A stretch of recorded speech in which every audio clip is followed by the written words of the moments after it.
Chief Inspector of Mines, Mr. David Msiza, and other senior governmental officials, leaders from organised labour, President of the Minerals Council, Ms. Nolita Fukude, Minerals Council office bearers, board members and CEOs, company representatives, members of the media, Minerals Council colleagues and other guests.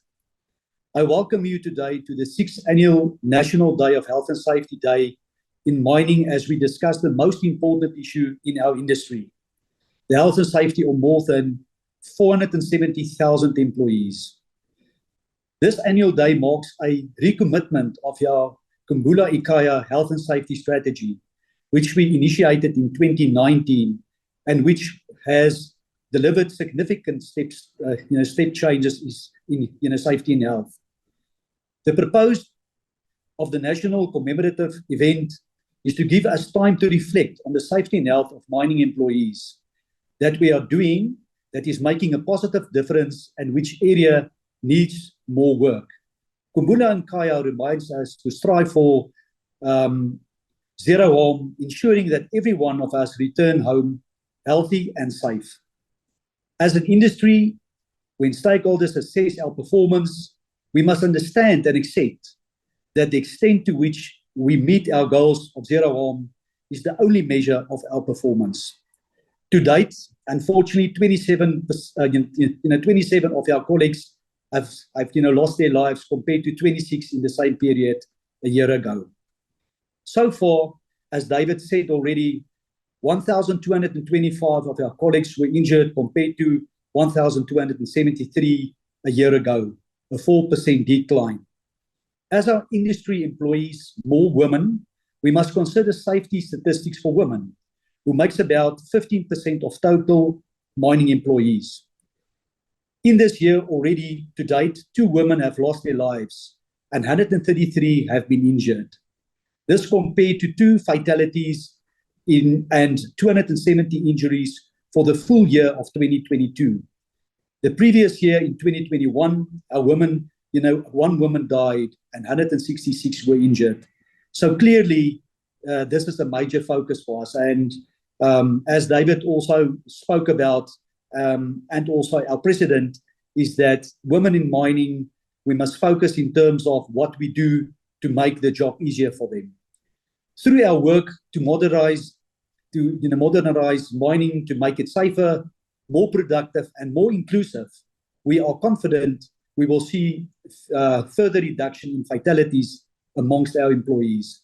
And I think from the previous video, it was quite interesting to see, and I think this was also the first woman that was operating this drill. So it's great to see that even through technology, we can actually make it better.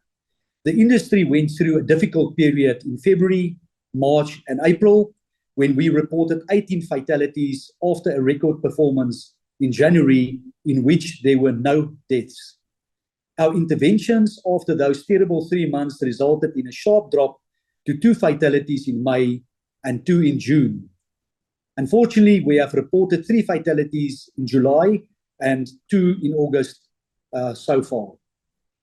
I've made 2 direct appeals in recent months to our CEOs, to stage interventions to ensure that we have a safer year than last year. It is, however, critical to understand that these interventions alone will not bring us to a sustainable results. But it's the day-to-day safe practices, procedures and operating philosophies that will instill a culture of safe work and zero harm. This is and remains the responsibilities of CEOs and senior management. Safety starts at the top. This being said, the industry made a significant step change towards our vision and achieving 0 fatalities. As our president, Nolita, stated, in 2022, 49 of our colleagues died in fatal incidents on our mines, compared to 74 the previous year.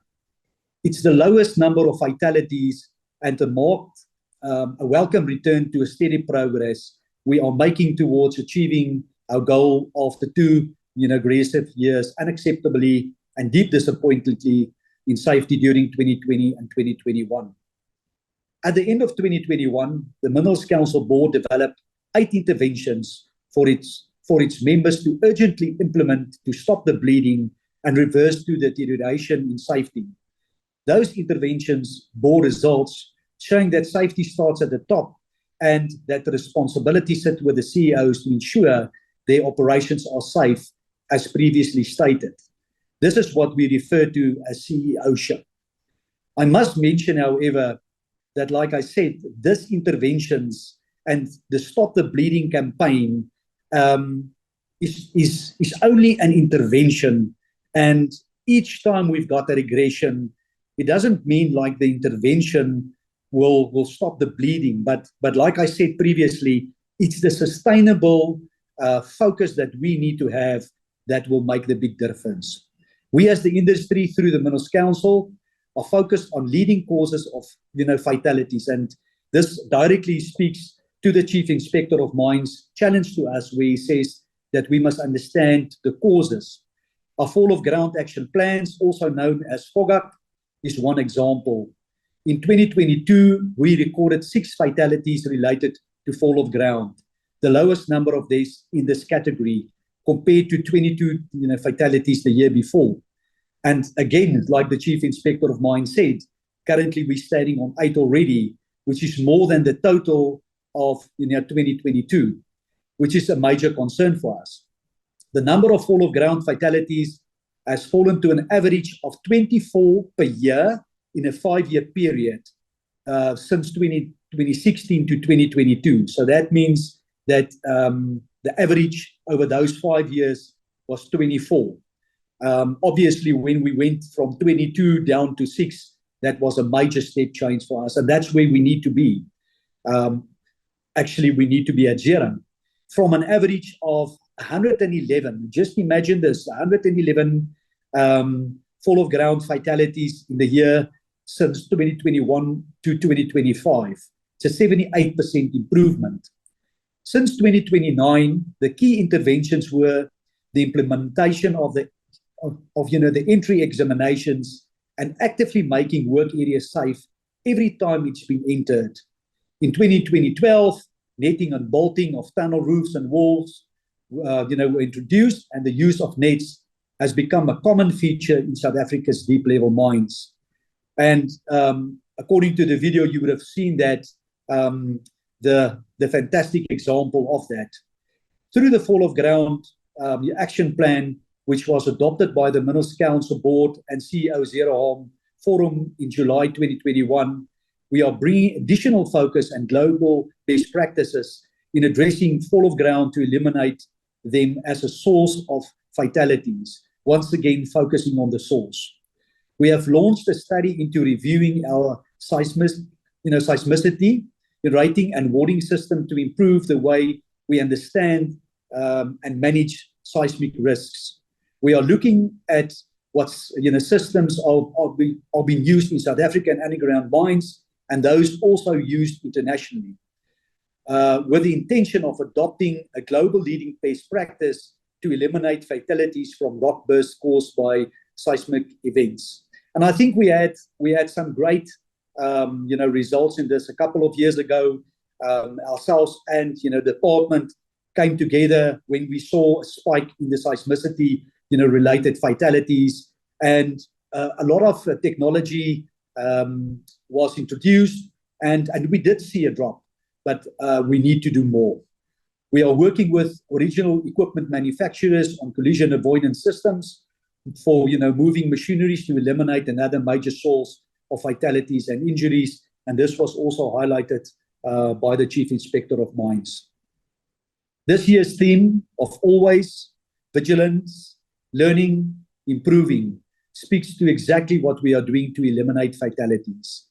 By being vigilant and keep an relenting focus on safety, we can make a difference. But it's through learning from each other, from our peers, local and abroad, and continually improving on safety interventions and initiatives that we will achieve our goal in a sustainable way. At the Minerals Council, we hold an hour-long session on the first working day of each month, where our members share their safety experience, learning and interventions, allowing the industry as a whole to adopt best practice and not repeat the mistakes of others in trying fresh ways to make our operations safer. And I can honestly say, being part of this hour of learning every month at the beginning, the amount of brutal honesty that's coming out from our CEOs demonstrates that we want to make this a safer place for our employees. There are many examples of excellence in our industry, demonstrating our members are vigilant, learning, and improving. During this course of this event, we will showcase just 3 examples of where our members are doing remarkable work, one which was already shown in the previous video. In these videos, you will also see the successes in our health and safety initiatives. You will see we are #making mining matters. I would like to thank our key stakeholders and partners for being here today. In the respect of your health and safety, we have a common goal in achieving zero harm. There's no competition between companies or between our social partners, as indicated by the Chief Inspector of Mines. Today is an excellent example of this. It's only by working constructively together towards our goal that we will make our industry a safe, inclusive workplace. After the following video highlighting the traffic management plan system at Ngela Resources Open Cast Colliery, I would like to invite the representatives from our 4 organized labour partners to address us.